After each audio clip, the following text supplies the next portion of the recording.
macchiato, beurre, smoothie, café, ces 6 produits ont un point commun, le CBD ou cannabidiol, une molécule extraite du cannabis. Cette molécule, aux propriétés supposées relaxantes, est l'ingrédient vedette de ce café parisien. Là, on a les fleurs de chambre. Sa variété, c'est la Blue Dream, à 8% de CBD. On part de ça pour faire toutes les infusions qu'on utilise et qu'on met dans le lait. Et on l'utilise pour faire la pâtisserie, comme par exemple les cookies, les brownies et aussi les boissons chaudes et les boissons froides. En plus du CBD, ces aliments contiennent du THC, le célèbre composé psychoactif du cannabis. Mais les fondateurs de Canna Coffee insistent, tous leurs produits contiennent moins de 0,2% de THC et n'ont donc aucun effet psychotrope. On ne cherche pas à se défoncer ici, on cherche plutôt à se détendre. Et puis on est clair avec les clients, si vous cherchez à se défoncer, ce n'est pas ici que vous allez le faire. En France, certaines variétés de cannabis peuvent être utilisées à des fins commerciales dans l'alimentation ou le bâtiment, si elles contiennent moins de 0,2% de THC. C'est a priori le cas de ces produits ultralight. Pour lever toute ambiguïté, la mission interministérielle de lutte contre les drogues a rappelé que la présence de THC dans les produits finis était interdite, quel que soit son taux. Tandis que le ministère de la Santé veut renforcer la loi pour mettre fin à ce marché, des spécialistes attirent l'attention sur un autre problème. Mais on n'a pas encore assez de données, de recul pour vraiment savoir qu'est-ce que ça fait, quels sont les risques. Et puis surtout, il y a tellement de styles, non seulement de styles, mais de variétés et de dosages de CBD qui sont vendus et de e-liquide à base de CBD différents que là, on ne sait plus tout à fait ni les effets, ni la concentration, ni les risques potentiels que ça peut avoir. La France compte parmi les plus grands consommateurs de cannabis en Europe et 51% des Français seraient pour une légalisation limitée. La commercialisation légale de CBD pourrait être une voie vers la dépénalisation du cannabis. Kaori Shibo n'a Dieu que pour elle. Armée de sa loupe et de son carnet, c'est la 8e fois qu'elle participe à un stage d'observation de mousse végétale. Dans cette forêt à 3 heures de route de Tokyo, ils sont une vingtaine à être venus admirer plus de 500 espèces de mousses et un paysage à couper le souffle. Pour moi, la mousse, c'était pas du tout quelque chose sur lequel on s'arrête. Mais une fois qu'on a le malheur de mettre le nez dedans, c'est sans fin. Populaire depuis toujours, la mousse symbolise pour beaucoup la rencontre avec le monde du petit, comme une forêt au cœur de la forêt. Quand on se concentre sur le détail, ça donne l'impression de s'immerger dans un monde beaucoup plus vaste. La mousse trouve donc une place de choix dans les jardins traditionnels japonais, reproduction miniature de la nature, invitant à la méditation. La mousse permet par exemple de recréer toutes les nuances de couleurs d'un paysage de montagne. Une popularité que M. Kiyomura a transformée en activité commerciale florissante. En achetant des terrains montagneux couverts de mousse naturelle, il s'est constitué une mine d'or vert. Pas de culture ou d'entretien, il n'a qu'à tendre les bras pour récolter un pactole de plusieurs centaines de milliers d'euros par an. La mousse était là bien avant le début de l'humanité et recouvrira la terre entière après notre disparition. C'est ça qui me fascine.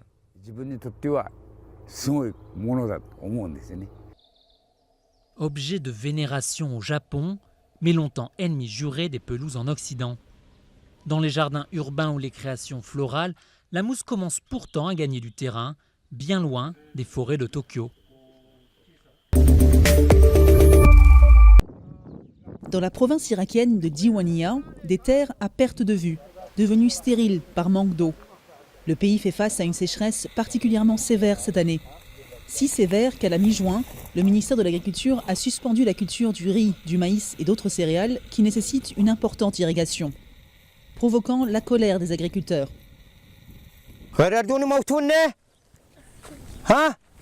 Est-ce qu'ils veulent que l'on meure ?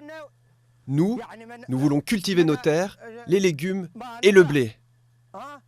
Est-ce que l'on est supposé aller mendier dans les rues ? Frappés par cette décision, la culture du riz ambre, surnommé riz royal par les Irakiens.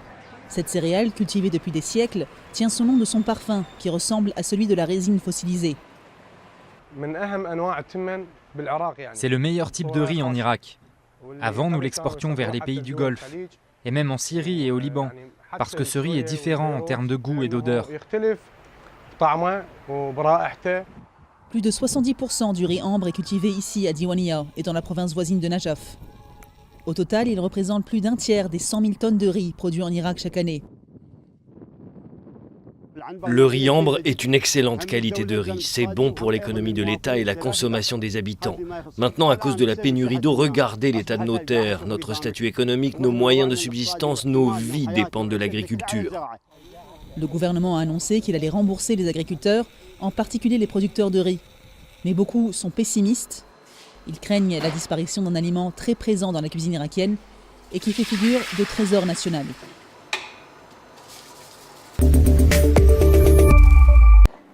En plein sud de Londres, entre les tours et les voies ferrées, voici un havre de paix inattendu, le Ebony Horse Club. Depuis 2011, l'écurie de Brixton est un refuge pour les enfants de ce quartier, longtemps associé à un taux de criminalité élevé. Alors ici, ils apprennent plus que des compétences équestres. Nous essayons de faire venir ici autant d'enfants que possible, issus de la région de Brixton et des environs, pour apprendre des choses grâce aux chevaux. Depuis peu, les crimes violents sont en hausse dans la capitale britannique et Brixton est considéré comme le deuxième quartier le plus dangereux de la ville. Pour les membres du club équestre, il s'agit d'une activité extrascolaire sûre et encadrée. Les enfants qui vivent dans ces quartiers ne veulent pas forcément faire partie d'un gang. Si cet endroit n'existait pas, ils risqueraient de rejoindre un gang. En venant au club, ils ne passent pas leur temps dans la rue. Et plus ils passent de temps ici, plus ils évitent les ennuis. Le contact avec les animaux peut être bénéfique face à l'anxiété ou les problèmes sociaux. Ce club est un exutoire pour les jeunes qui ont des soucis à la maison. Et nombreux sont ceux qui continuent de travailler avec les chevaux. Ça permet de vraiment se calmer. Donc si vous avez des problèmes ou quoi que ce soit à l'extérieur, laissez-les à la porte et restez calme autour des chevaux parce qu'ils sont très sensibles aux gens qui les entourent. Mais le fonctionnement d'un tel endroit a un coût et le club a parfois du mal à joindre les deux bouts, malgré le parrainage de grands noms comme la duchesse de Cornouailles, Camilla Parker Bowles.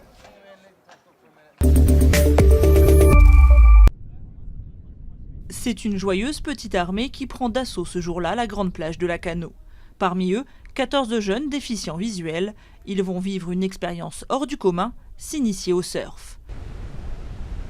Fraîcheur de l'eau, bruit des vagues, odeur iodée, un monde se découvre à leur sens. Pour les aider, de la cire est appliquée sur les planches pour matérialiser des repères tactiles. Du haut de ses 12 ans, Lou, elle, n'est plus impressionnée.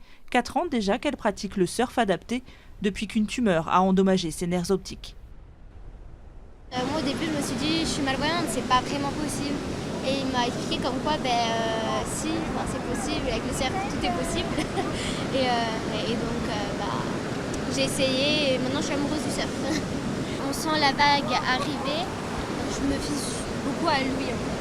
Le rôle des personnes qui poussent, c'est de beaucoup parler, d'expliquer, de leur expliquer comment est la vague, ce qu'elle va devenir, si on peut, et de les tenir. Et après, on voit pour eux, et eux, ils ont leur équilibre et leur sens qui est vachement développé par rapport à nous. Je pense que 80% d'entre nous, les yeux fermés, on ne ferait pas la moitié de ce qu'ils faisaient. À l'image du petit Noé, à seulement 6 ans, et des deux Yann, le petit garçon glisse dans les vagues malgré un nystagmus, ce mouvement involontaire des yeux qui réduit fortement sa vision. Pour le fondateur de Sea Surf, Claudie Robin, lui-même aveugle, ses rires sont des victoires sur le handicap.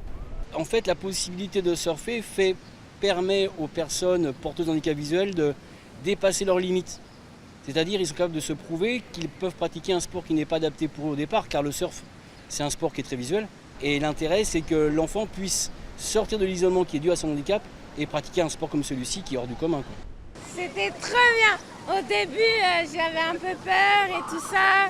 Et vers la fin, il y a mon groupe, ils m'ont rassurée et j'ai réussi et maintenant, voilà. Et demain, je vais revenir et j'essaierai de faire beaucoup mieux. Le rêve de Claudie, qu'un jour, un de ses élèves devienne champion de surf adapté et pourquoi pas participe aux Jeux paralympiques en France en 2024, si d'ici là, le surf gagne ses galons de discipline olympique.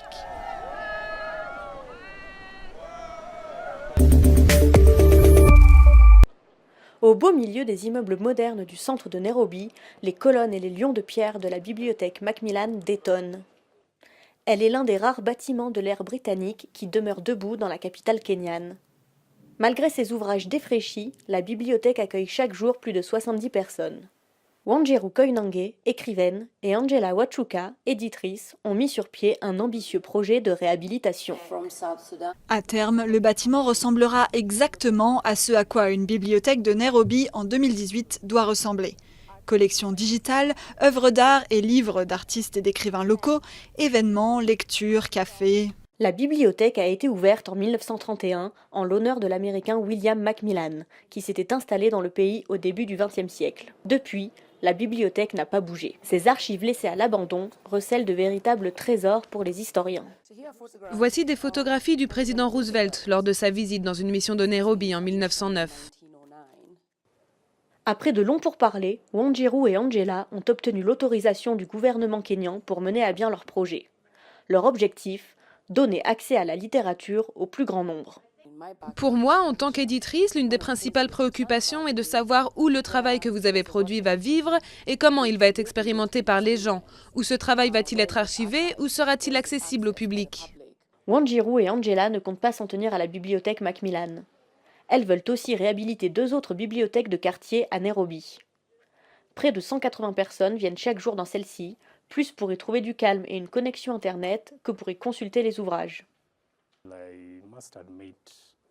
Je dois avouer qu'il n'y a pas de livres récents ici. C'est assez difficile de consulter des livres d'actualité.